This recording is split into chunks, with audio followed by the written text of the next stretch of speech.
नाज़रीन आदाब, यह समय न्यूज नेटवर्क और आप देख रहे हैं आलमी समय। कश्मीर खबरनामे के साथ हाजिर हूं मैं शबाब अनवर।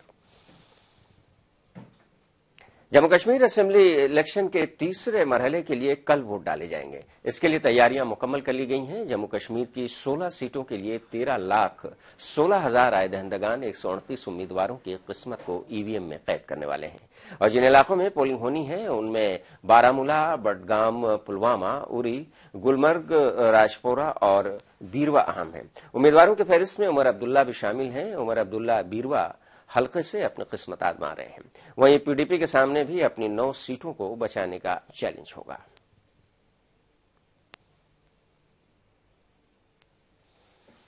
जहाँ तक कल के इलेक्शन की तैयारी के बारे में ताल्लुक है, मुझे लगता है हमारे जितने भी सिक्योरिटी रिलेटेड इश्यूज हैं as per election commission of India, हमें कंट्रोल रूम की जो सिक्योरिटी है 3 टायर की जरूरत होती है। That is intact. हमारे जो पोलिंग स्टेशन की सिक्योरिटी होती है 2 टायर की सिक्योरिटी की जरूरत होती है। उसमें हमारा जो इंटरनल सिक्योरिटी होती है वो तो हमारा जेके पुलिस का रहता है और जो थोड़ा उसके बाहर से वाले सर्कल में रहती है वो पैरा मिलिट्री वाला रहता है। तो उस रिक्वायरमेंट के हिसाब से एज ऑन डेट हमारी जितनी भी कंपनीज की रिक्वायरमेंट थी वो हमने पूरी करके रखी है और इंशाल्लाह हमारी कोशिश रहेगी जो हमारे आज के इलेक्शन होंगे वो काफी बेहतर होंगे, फ्री फेयर एंड स्मूथ और इंशाल्लाह हो जाएंगे। और हम आपको एक बार फिर बता दें कि जम्मू कश्मीर असेंबली इलेक्शन के तीसरे मरहले के लिए कल वोट डाले जाने वाले हैं और इसके लिए जबरदस्त सिक्योरिटी से मुताल्लिक तैयारियां की गई हैं।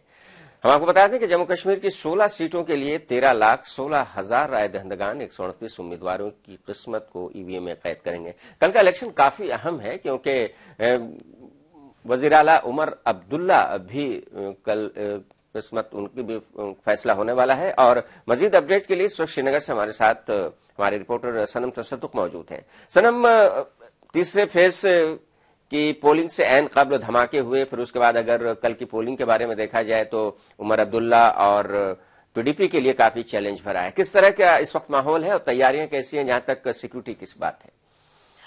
देखिए शबाब साहब, जो सिक्योरिटी के लिहाज से पूरा यहाँ पे बंदोबस्त कर दिया गया है और जो इलेक्शन मटेरियल है वो पोलिंग स्टेशन पे पहुंचा दिया गया है। और जैसे आपने खुद कहा कि नेशनल कॉन्फ्रेंस और पीडीपी के लिए कल चुनौती भरा दिन रहेगा और खासकर उमर अब्दुल्ला के लिए कल उमर अब्दुल्ला बीरवा सीट के लिए वोट वहां पे डाले जाएंगे। और ये पहली बार है कि जब अब्दुल्ला खानदान में से कोई गांदरबल से किसी और कॉन्स्टिट्यूंसी में जाके इलेक्शन अभी लड़ रहे हैं और वहीं यहाँ पे इनकी नजर जो इन्होंने पिछले दिनों में तोस मैदान वाला मामला है या बाकी वहां पे डेवलपमेंट के काम किए, खासकर जो तोस मैदान को जो लीज खत्म हुआ और उसके बाद इन्होंने एक्सटेंड नहीं उस लीज को किया, उसकी बुनियाद पे वो ये देख रहे हैं कि उनको शायद वहां से जीत हासिल हो सके। और वहीं अगर हम बात करें तो वहीं कल काफी और ऐसे लीडर है जो जिनके कल किस्मत का फैसला होना है, चाहे वो फाइनेंस मिनिस्टर अब्दुल रहीम राथर साहब है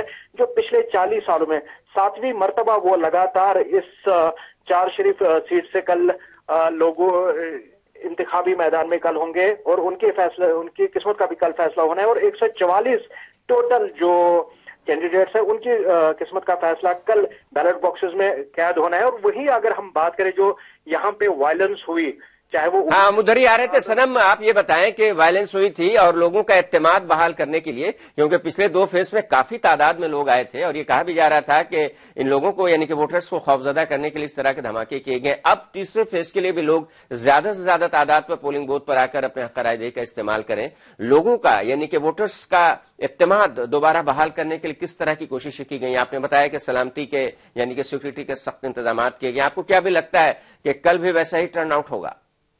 देखिए कल जिन इलाकों में कल पोलिंग होनी है उसमें कई ऐसे इलाके हैं जहां पे बाइकॉट का असर रहता है और लेकिन वही जो पिछले दिनों धमाके या जो हमले हुए उसका भी असर कल उड़ी, बारामूला और त्राल में देखना होगा कि वहां पे इस जो वायलेंस रहा उस वायलेंस का कितना असर रहेगा और किस हद तक लोग उसके डर के तहत रहेंगे और उस डर के कारण बाहर नहीं आ पाएंगे। लेकिन वहीं अगर हम बात करें जो आज जम्मू कश्मीर पुलिस के डायरेक्टर जनरल ऑफ पुलिस है, उन्होंने बाकी एजेंसीज के साथ मीटिंग्स की, इन इलाकों में गए और वहां पे अक्सर जो जायजा लिया सिक्योरिटी सिचुएशन का और लोगों को, खासकर जो वोटर्स कल पोलिंग बूथ तक जाएंगे, उनको इतना एनवायरनमेंट दिया जाए कि वो बिला खौफ कल अपने जो हक की राय दी है का इस्तेमाल कर सके। जी आपने वजीर आला उमर अब्दुल्ला की बात कही कि अब्दुल्ला खानदान का ये पहला फर्द होगा, पहले शख्स होंगे कि जो कि अपनी कॉन्स्टिट्यूंसी से बाहर इलेक्शन लड़ रहे हैं। तो किस तरह का नफ्सियाती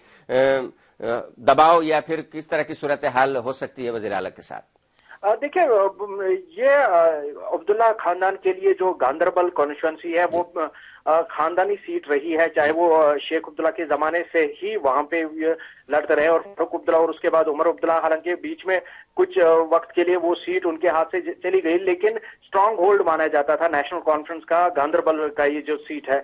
लेकिन उसके बाद इस बार इन्होंने वहां की हवा को देखते हुए एक श्रीनगर के सोनवार कॉन्स्टिट्यूंसी से अपने पर्चे भरे और वहीं दूसरा यहाँ पे जो बीरवा कॉन्स्टिट्यूंसी है वहां से उन्होंने इलेक्शन लड़ने का फैसला लिया और काफी दबाव में। इसके पीछे दलील क्या पेश की जा रही है 2 जगह से इलेक्शन लड़ने की? क्या देखिए, अपनी सीट का खतरा है? कहीं ना जी, देखिए, जाहिर सी बात है जो अभी एंटी इनकम्बेंसी का फैक्टर है वो काम कर रहा है और वहीं जो नाराजगी लोगों में है, खासकर गांदरबल के लोगों में जो नाराजगी उमर अब्दुल्ला की ओर है, जो एमएलए उनके थे वहां पे उन्होंने काम नहीं किया, डिलीवर नहीं किया, उसकी वजह से इनको ये सीट छोड़ के दूसरी जगह पे खड़ा होना पड़ा। और वहीं इतना इनसिक्योरिटी है, जैसे आपको मालूम ही होगा कि जिस टाइम नरेंद्र मोदी ने 2 जगह से अपने पर्चे जमा कराए थे तो उस वक्त पे उमर अब्दुल्ला ने ही कहा था कि क्या इनको इतना यकीन नहीं था कि एक सीट से जीत पाएंगे, तभी इन्होंने। सनम, पूरे हिंदुस्तान के लोगों को और हिंदुस्तान से बाहर के भी लोगों को इस बात का तजस्सुस है क्या कि इस बार का इंतखाब भी 2 खानदानों के बीच होगा या मोदी इफेक्ट काम कर रहा है, खास करके तीसरे मरहले में?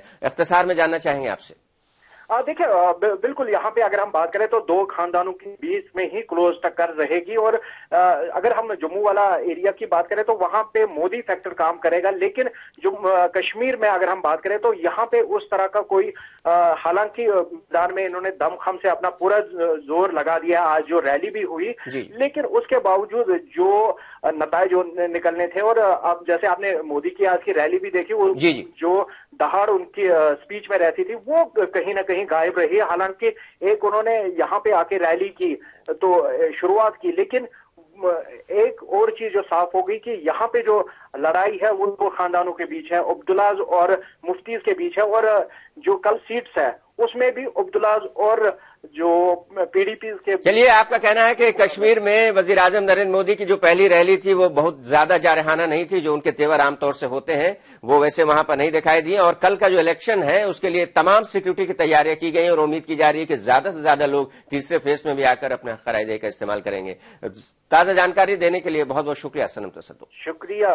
चौदह 14 मरहले के इंतखाबी शोर भी अब तेज होता चला जा रहा है। वजीर आजम नरेंद्र मोदी ने आज जम्मू कश्मीर में 2 रैलियां की, जैसा कि आपने सुना हमारे नुमाइंदे से श्रीनगर के शेर कश्मीर स्टेडियम में। उन्होंने कहा कि कश्मीर से मिला प्यार वो तरक्की करके सूर समेत वापस करेंगे।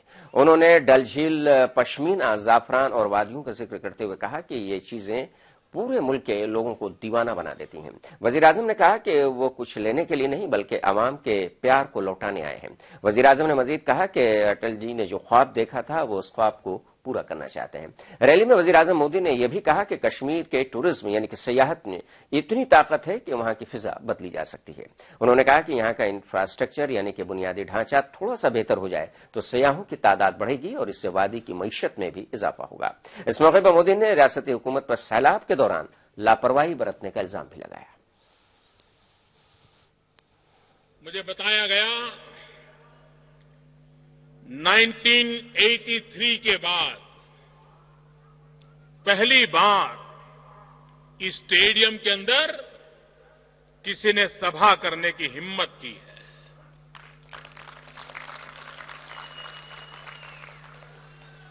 और इतना विशाल जनसागर कश्मीर के मेरे प्यारे भाइयों बहनों, आपने मुझे जो प्यार दिया है इस प्यार को मैं कभी भूल नहीं सकता। और मैं आपको विश्वास दिलाता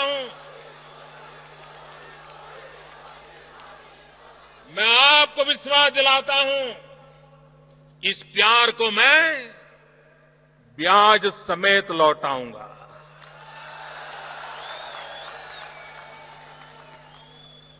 विकास करके लौटाऊंगा। और इससे कबल जम्मू के सामा में वजीर-ए-आजम नरेंद्र मोदी ने रैली की। उन्होंने अवाम को सबका साथ और सबकी तरक्की करने का यकीन दिलाया। वजीर-ए-आजम मोदी ने जम्मू कश्मीर के अवाम से अपील की कि इस मर्तबा रियासत में कुनबा परवरी की सियासत खत्म होनी चाहिए। उमर अब्दुल्ला हुकूमत को निशाना बनाते हुए मोदी ने कहा कि जो सरकार काम नहीं करती है उसे उखाड़ फेंकना चाहिए। उन्होंने कश्मीरी पंडितों को भरोसा दिलाया कि नक्ल मकानी करने वालों की आबादकारी सरकार की जिम्मेदारी है। उन्होंने जम्मू के अवाम से बीजेपी को अक्सरियत से कामयाब बनाने की अपील की। जम्मू कश्मीर के लोगों की तारीफ करते हुए पीएम मोदी ने कहा कि रियासत के अवाम ने बुलेट का जवाब बैलेट से दिया है। जम्मू कश्मीर को क्या चाहिए?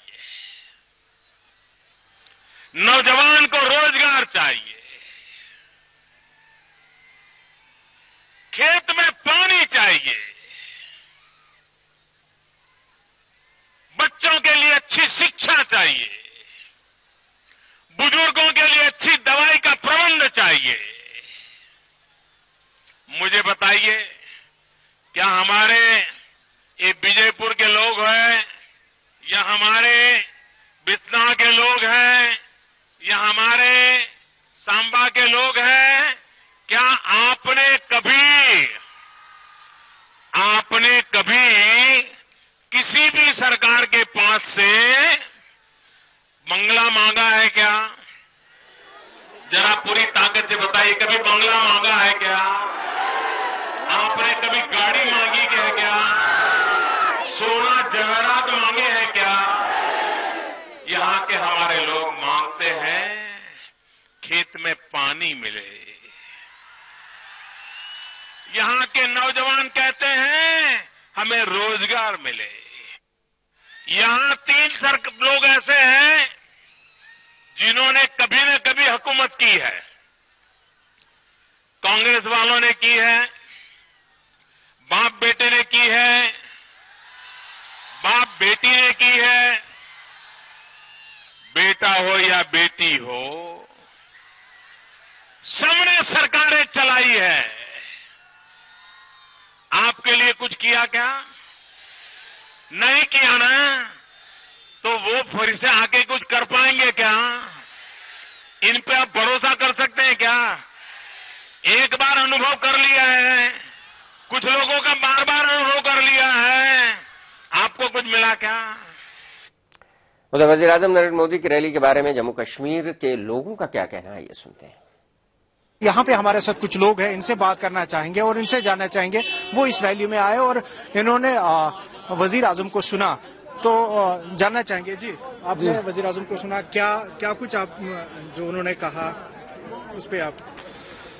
पहले हम प्राइम मिनिस्टर नरेंद्र मोदी से ये खुश है कि वो यहाँ आए और हमारे बीच कुछ बोले, तो बहुत अच्छा लगा।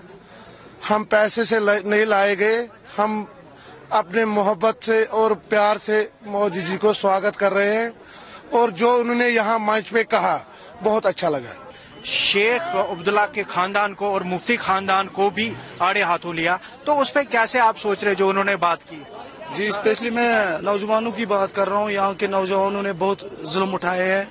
मोदी जी ने जैसे कहा कि हम नौजवानों को एक एम्प्लॉयमेंट के तौर से देखना चाहते हैं, यहाँ के टूरिज्म को देखना चाहते हैं और हम यहाँ पे पीस देखना चाहते हैं और वी वांट चेंज, और मोदी साहब से हमें उम्मीदें हैं। आप बताइए, क्या आपने सुना मोदी की तकरीर? बिल्कुल सुना जी। क्या कुछ अलग लगा उस स्पीच में? थोड़ा बहुत अलग लगा, डिफरेंट। वैसे तो हमें लगता है ये सब एक ही जैसे, जिसने भी जो पहले तो सब बोलते बोलते जब हुकूमत आती है तो फिर वो दूसरा रूप दिखाती। और इसी के साथ कश्मीर बुलेटिन में वक्त हो गया वक्फे का। वक्फे के बाद फौरन लौटते हैं कुछ और खबरें लेकर।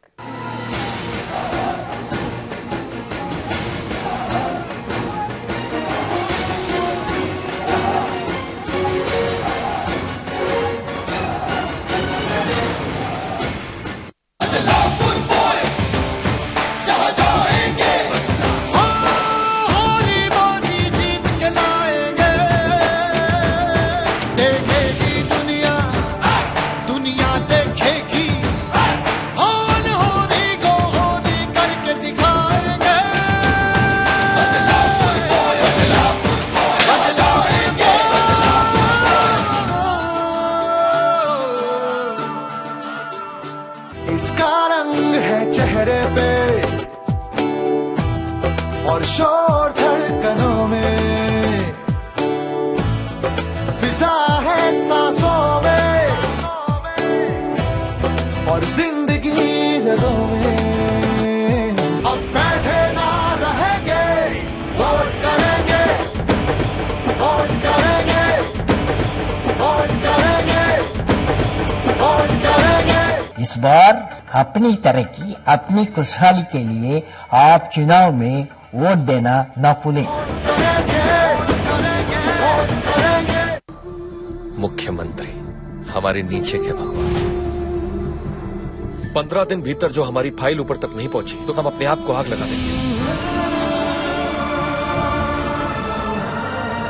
चुप साले, पागल की औलाद। हम भी चाहते हैं लोग हमारे बाबा का नाम इज्जत से लें। जंग खुद मर के नहीं जीती जाती, दूसरों को मार के जीती जाती है।